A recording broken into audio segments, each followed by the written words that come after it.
Welcome to the Tech Egg. Don't get scrambled. Enjoy the video. In this video, I will explain how to remove a VW Beetle door handle.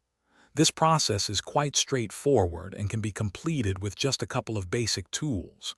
First, ensure you have a T20 Torx driver and a small flat blade screwdriver ready. Then, open your car door completely. On the edge of the door, you will find a small rubber plug.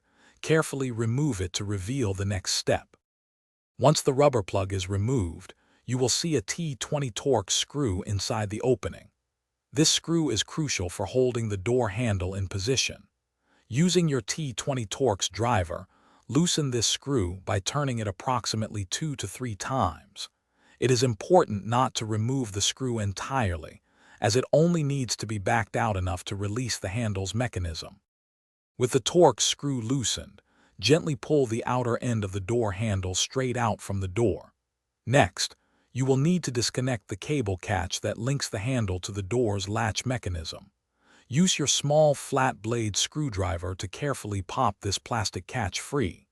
Once disconnected, slide the entire handle assembly towards the rear of the door to fully release it. After sliding the handle rearward, you can now gently wiggle it free from the front cradle hook that holds it in place. The handle should then come completely off the door.